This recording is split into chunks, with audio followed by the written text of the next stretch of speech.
દયાળુ, તમે જે લીલા કરો છો ને એ અમારે ધ્યાન કરવા જેવી હોય.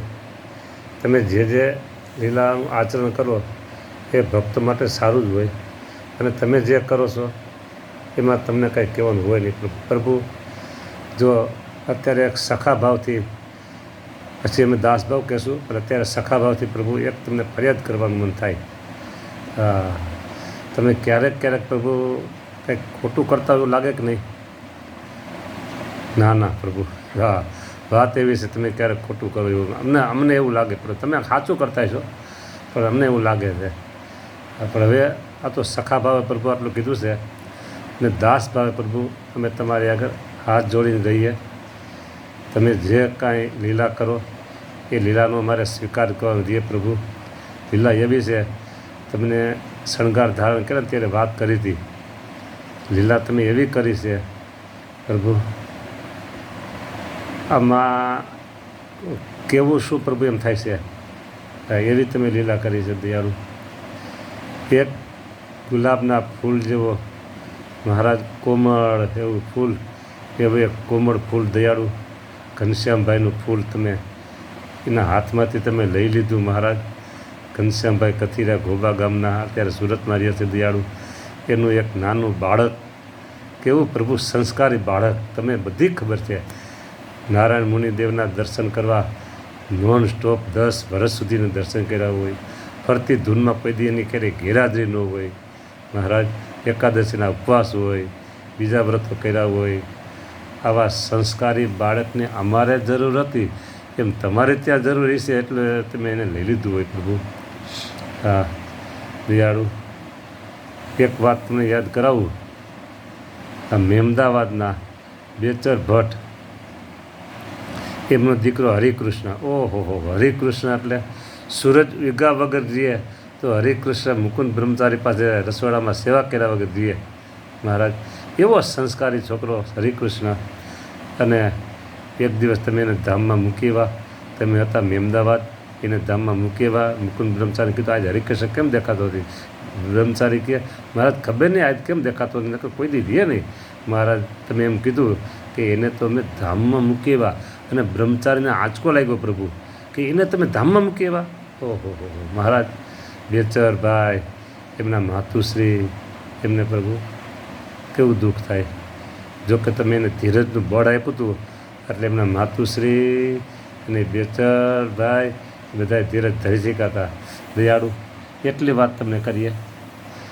આ પ્રથમ ઘનશ્યામભાઈના સુપુત્ર, એને તમારા ચરણ કમળમાં વાસ આપજો વાલા.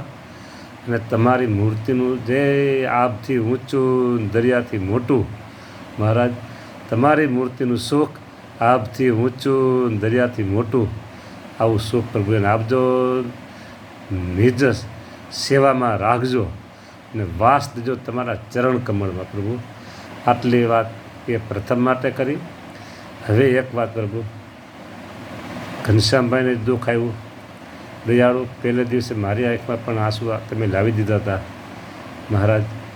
જેવું ઘનશ્યામભાઈને એમના પુત્ર પ્રત્યે અત્યાર સુધી તમે સુખ આપ્યું મહારાજ, હવે એને તમે એવું ધીરજનું બળ આપજો, એને સમજણનું બળ આપજો. પ્રથમના માતાને અને પિતા ઘનશ્યામભાઈને એવું તમે બળ આપજો અને એવી સમજણ આપજો મહારાજ.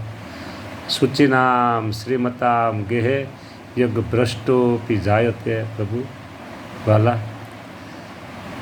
એ ઘનશ્યામભાઈ એનું વાત શું કરીએ પ્રભુ. ભજન, સમજણ, સંતોમાં હેત, તમારી નિષ્ઠા, એને દેહ છતાં મુક્ત કહી શકીએ, એ પરિવારને દેહ છતાં મુક્ત કહી શકીએ. શુચિનામ શ્રીમતામ ગેહે, આવા મુક્તને ઘેરે યોગ ભ્રષ્ટોપી જાયતે. આ પ્રથમ ખરેખર યોગ ભ્રષ્ટ એ છે. આગલા જન્મમાં તમે આનું ભજન ખૂબ કર્યું છે, પણ થોડુંક બાકી રહી ગયું છે, કાંઈક થોડીક સમજણ બાકી રહી ગઈ છે. એ પૂરી કરાવવા માટે તમે ઘનશ્યામભાઈને પસંદ કર્યા મહારાજ. અને ઘનશ્યામભાઈને પસંદ કરી એમને કર્યા યોગ ભ્રષ્ટ જીવને મૂકી એને પૂરું કરાવી, એને કોઈ પ્રકારનું દૈહિક દુઃખ આપ્યા વગર પ્રભુ તમે તમારી મૂર્તિના સુખમાં લઈ લીધા. જે તમને ગમ્યું તે ખરું. બસ અમે ઘનશ્યામભાઈના દુઃખમાં ભાગીદારી છીએ અને જે કોઈ આખો પરિવાર છે હરિભક્તોનો એ બધા ઘનશ્યામભાઈના દુઃખમાં ભાગીદાર બન્યા છે. તમારી મોટી કૃપા એવી કે ઘનશ્યામભાઈને તમને સમજણ સારી આપી છે. હજી વિશેષ સમજણ સારી આપજો. બસ એ સત્સંગમાં ખૂબ ને ખૂબ આગળ ને આગળ વધતા રહીએ મહારાજ. બસ એને પુત્ર વિયોગનું જે દુઃખ છે એ દુઃખ એને કાયમ એ તો રીએ મહારાજ ક્યારેય ભૂલાય નહીં. પણ એમ એને સમજણ એવી રહે કે અમારી ઘેરે એક યોગ ભ્રષ્ટ આવ્યા હતા અને ભજન કરીને પૂરું કરીને ગયા અને અમને એના માતા પિતા બનવાનો એક સારો અવસર પ્રભુ તમે આપ્યો હતો. બસ એવી રીતે સમજણ આપજો કે એમને યોગ ભ્રષ્ટ જીવના માતા પિતા બનવાનો સારો અવસર આપ્યો હતો. બસ સત્સંગમાં ખૂબ આગળ વધતા રહીએ. પ્રથમને સુખ આપજો, અમને ધીરજ અને સમજણ આપજો. જય સ્વામિનારાયણ મહારાજ. રાજી રહેજો પ્રભુ. ખૂબ આખા પરિવાર ઉપર, પ્રથમના માતા ઉપર, પ્રથમના પિતા ઉપર વગેરે પરિવાર ઉપર અને એના મામા હોય વગેરે ઉપર અને દયાળુ પ્રથમ ઉપર રાજી મહારાજ. જય સ્વામિનારાયણ. દયાળુ. બસ આટલું કીધું તમને.